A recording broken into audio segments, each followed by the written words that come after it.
Oil markets around the world woke up to a shock.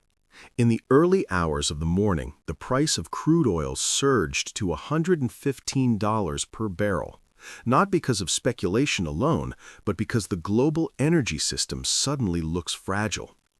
Within hours, reports emerged of an emergency meeting of finance ministers from the G7, the world's most powerful economic group. Their plan under discussion, a massive release of emergency oil reserves coordinated by the International Energy Agency. The number being considered is staggering: 300 million barrels of oil. Just hearing that possibility was enough to calm markets slightly. Prices stopped climbing as fast, but they remain far above where they were just days ago and far above the levels seen before the conflict began. And the reason is simple. Millions of barrels of oil are now effectively trapped in the Gulf. Production across several Gulf countries is slowing. In some cases, companies have declared force majeure, a legal term that means supply contracts cannot be fulfilled because events beyond their control have disrupted operations. Tankers are facing growing risks, insurance costs are rising, and one narrow waterway has become the center of global attention: the Strait of Hormuz. This narrow channel carries nearly a fifth of the world's oil every day. When traffic there slows down, the entire global energy system feels the impact. Now, the proposed 300 million barrel release sounds enormous, and in strategic terms it is. These emergency reserves have only been used a handful of times in history.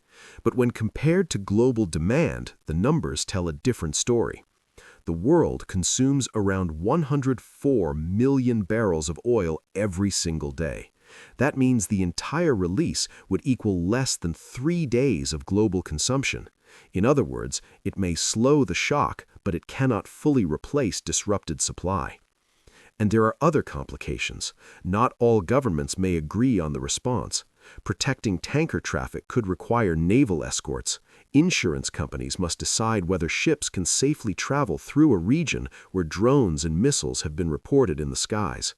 Meanwhile, global energy trade is already shifting. Major buyers such as China, India, and South Korea continue to compete for physical supply. Some energy shipments originally heading for Europe are already turning around and sailing toward Asian markets instead. And crude oil is not the only concern. The Gulf region also exports jet fuel, petrochemicals, and key ingredients used in fertilizers, supplies that are critical for transportation and food production worldwide. So while a 300 million barrel intervention could calm markets for now, it does not solve the deeper problem. The global energy system depends on stable flows of oil moving safely through some of the most strategically sensitive waterways on Earth.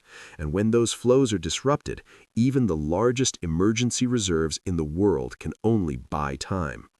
For now, the markets are watching carefully, because in moments like this, the real question is not just how high prices have already gone, but how much further they could rise.